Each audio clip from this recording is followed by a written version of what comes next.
record it, drop, you can't ignore it. I'm transforming now these cars and planes, I'm always boarding. Just out touring down in Charlotte like I play for Hornets. When I'm performing, never boring, now you can't afford it. Hey, what's going on, guys? Tony here, CCxRC. I'm about to go out there and rip it with the LMT with these new Vitavon axles installed on here. It's really windy outside, so I'm not sure I'm gonna be able to narrate and kind of tell you what I'm seeing and feeling with this. So we'll decide later, probably when I edit, if I am talking and it's really windy and junky sounding, I might just dub it. But let's go out and bash this thing, give these axles a try.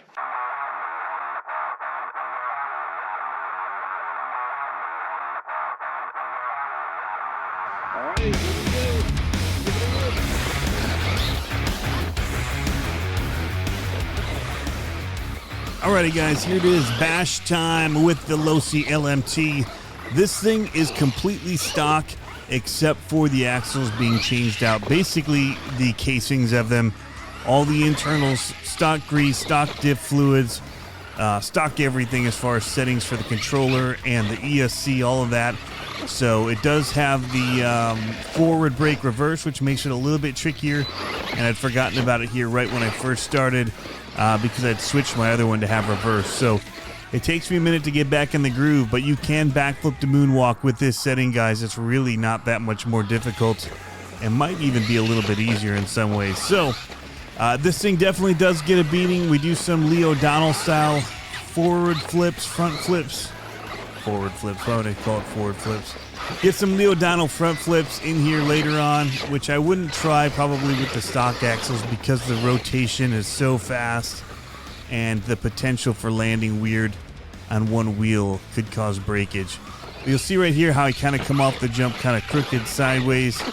I definitely feel like these tires and kind of the setup of this out of the box is a little bit more skatey, or it kind of breaks free a little bit when you're approaching kind of at maybe mid throttle or just under mid, lining it up, and then as you punch it right before you get to it, it definitely seems to veer a little bit.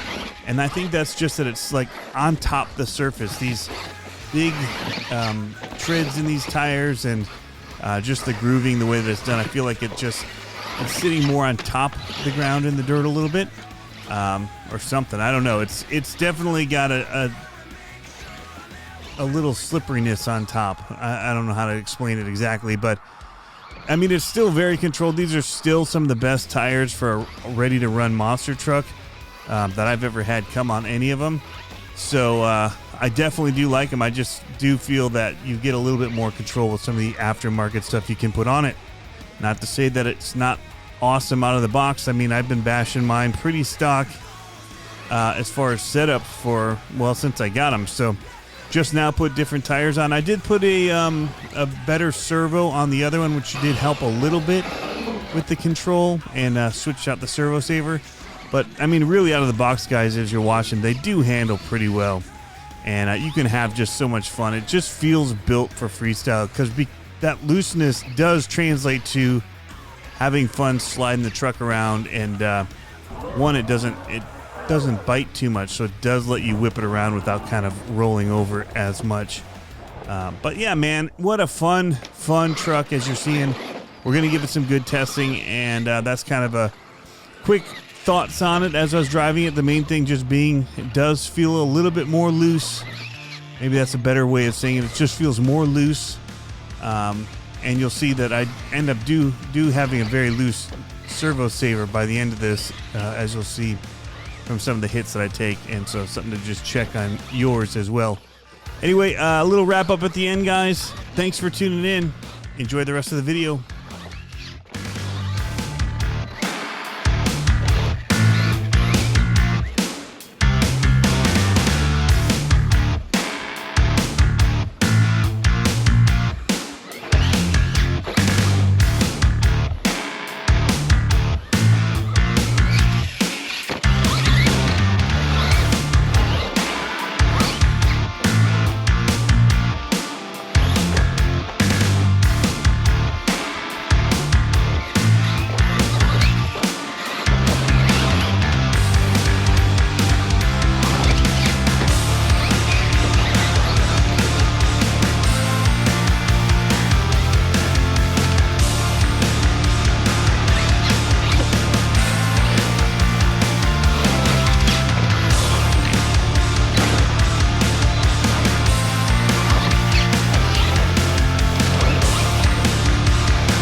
Battery warning.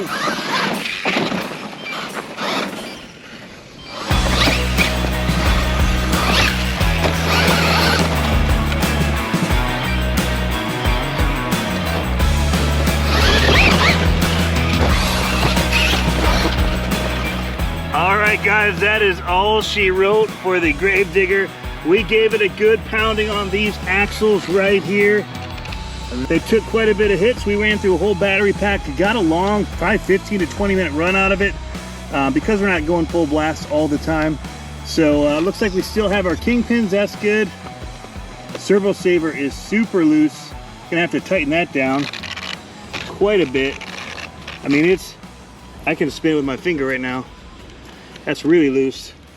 Had a lot of slop right there at the end. I was noticing it. We'll crank that down. There we go. Now we don't have that much slop. But yeah, just kind of go over your truck, guys, as you're running it. Make sure things are staying nice and tight. This one definitely doesn't have that wiggle or slop in it that the other truck had. That's because I haven't beat this one up like the other one. So this one's much tighter still. And that video wasn't to be negative about the truck. It was just to point out that it could still go straight even though it was sloppy. The sloppiness is my fault for not keeping up on it with the repairs and all that. These things are amazing trucks, you guys. Absolutely love them. Overall, again, just so much fun to come out here and beat these trucks like this and to be able to put it away in the garage, charge the batteries, come back out and do the same thing tomorrow. You know, before we'd have been breaking links and rod ends and drive shafts popping and all kinds of different things happening, where these things are just allowing me to get out here and beat them. And a lot of it does have to do with upgrading these axles. But yeah, these Vitavon axles, guys, thumbs up on them. So far they felt really good, really smooth. And this thing is box stock as far as the control setup.